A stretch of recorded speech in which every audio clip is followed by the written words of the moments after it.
Olá, o programa Diário de Oração, mais uma vez chegando até a sua casa, levando a Palavra de Deus. E nós sempre entendemos que a Palavra de Deus é uma palavra de esperança para todos nós. Por isso, o objetivo é justamente este: levar a você essa esperança que vem de Deus, que de fato nos ajuda a nunca desanimar diante de qualquer dificuldade que a gente possa ter.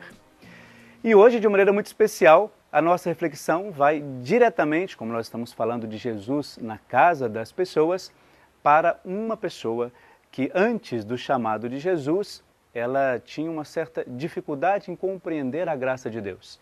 Ele era um cobrador de impostos, uma figura que naquele tempo não era muito bem aceita, e geralmente as pessoas, quando se relacionavam com esses cobradores de impostos, era um relacionamento de medo, porque sabiam que de alguma maneira, algum interesse pessoal ou privilégio eles iriam querer. Então por isso que Jesus vai até esse cobrador de impostos chamado Levi e diz a ele assim: olha, segue-me. E quando esse homem responde sim a Jesus, o que ele faz? Ele chama Jesus para ir até a casa dele. Por isso que para nós a reflexão de hoje ela está justamente centrada nisso. Jesus que vai à casa de mais uma pessoa, chamada Levi, e que depois é chamada de Mateus. É como se ele tivesse renascido de novo para Jesus, diante deste novo momento da sua vida. O chamamento de Jesus converteu esta pessoa, não só o seu coração, mas também a sua atitude. E justamente na casa desse Mateus, agora já Mateus, Jesus também convive com outras pessoas que eram conhecidas naquele tempo como os pecadores. É por isso que os fariseus vão até os discípulos de Jesus e dizem assim: olha, como é que o teu chefe ele come com os pecadores, com os publicanos, com aqueles que as pessoas não respeitam muito pelo seu estilo de vida? E aí Jesus dá aquela sábia resposta que todos nós conhecemos e, de certa forma, amamos, que é, olha, eu não vim para os justos, eu vim para os pecadores. Não são os que têm saúde que precisam de médico, mas aqueles que estão doentes. E com isso Jesus diz e justifica a sua presença na casa de Mateus. Não só justifica a sua presença na casa de Mateus, mas ele também justifica a sua atitude diante daqueles outros cobradores de impostos ou aqueles outros que eram considerados também de uma vida não muito regrada diante da lei, porque tinham uma necessidade, de fato, de obter privilégio dentro do trabalho que eles tinham ou no trabalho que eles tinham. E aí, para mim, o que mais caracteriza nesse momento, em relação à reflexão, é o seguinte: Jesus está na casa de Mateus, convida esse homem para o seguimento.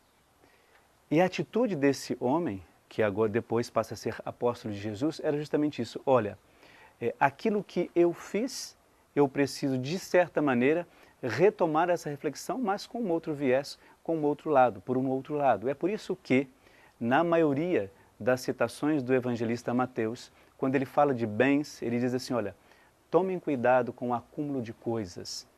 Quando a gente acumula demais essas coisas, a traça vem e corrói.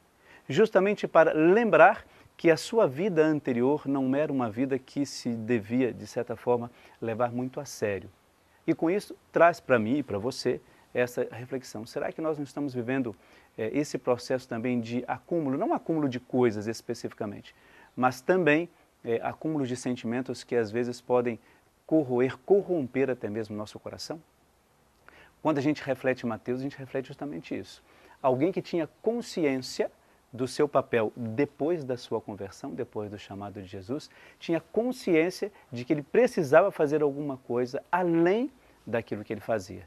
E eu acho que isso é muito bonito, porque é o processo que toda pessoa que vive a conversão, ou que pelo menos é chamada a conversão, essa pessoa experimenta.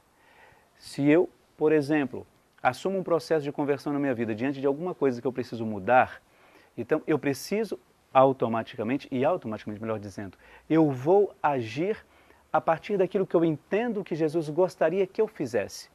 Por exemplo, se eu roubava, eu devo restituir. Se eu era muito mentiroso, eu não devo mais usar da mentira como artifício para estar bem diante das pessoas. Ou seja, o processo de conversão é aquele que anula aquilo que eu fui e, de certa forma, me faz renascer diante do chamado de Jesus. Na verdade, a gente precisa se encontrar dentro disso. Eu encontro nessa reflexão de Mateus, ou nesse chamado de Mateus, uma preocupação que Jesus tem.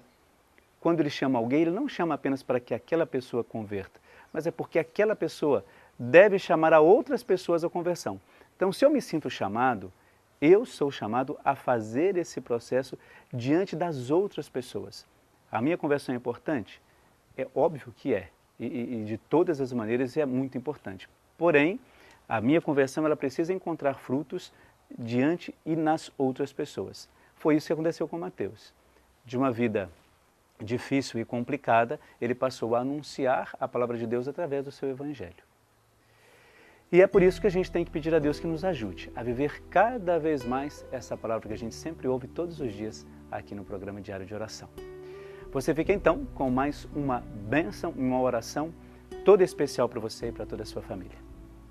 Nós vamos fazer uma oração de consagração para a família, para a sua família, para a sua necessidade em especial.